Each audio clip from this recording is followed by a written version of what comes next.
Hello mga idol, welcome to JCTV Vlog. Tara, samahan nyo ako sa aking biyaheng Quezon Part 2. Ito ang buhay probinsya ni Kuya Joel sa loob ng ilang araw. Nakikita mo ba yung bibe?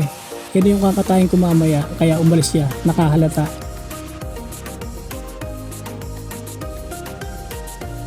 Kaya nga pala ako kumukuha ng tubig, ito yung gagamitin ko pampakulo para doon sa bibi na kakatayin ko mamaya.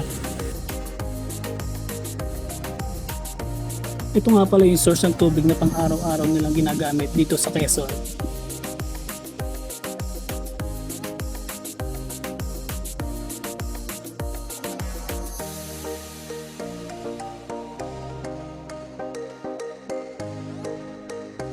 So after natin magigib, nakahanda ng ating almusal. Tara, kain tayo.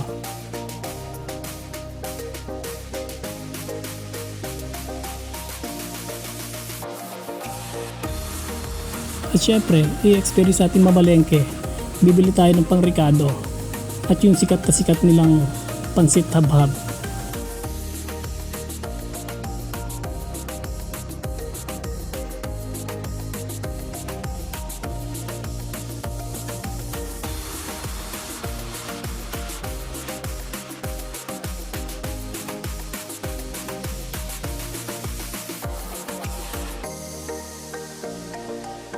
Meron nga pala akong nakitang kalabasa.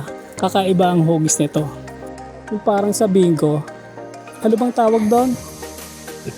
Pa-comment nga dito kung anong tawag doon.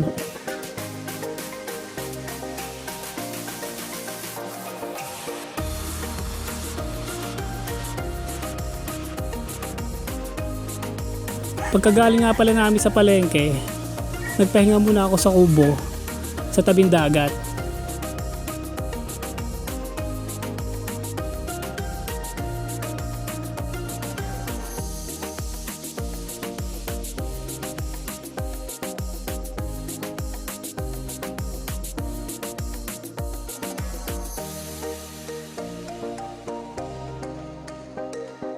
At meron nga pala din dito na tree house. Mula dito, kitang-kita ang dagat.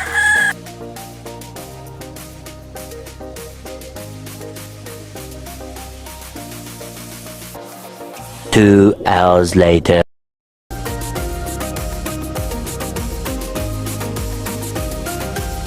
At nilulublog ko na nga ang bibe sa maiit na tubig para madaling mabunot ang balahibo nito. At ngayon nga, tinanggalan ko na ng balahibo ang bibe.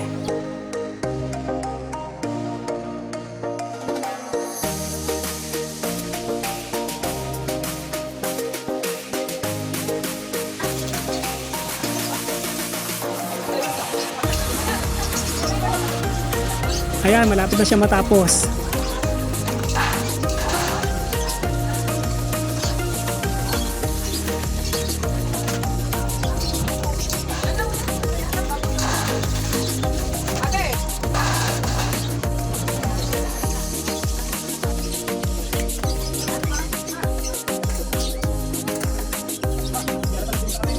Ayan, at pinutol-putol ko na siya.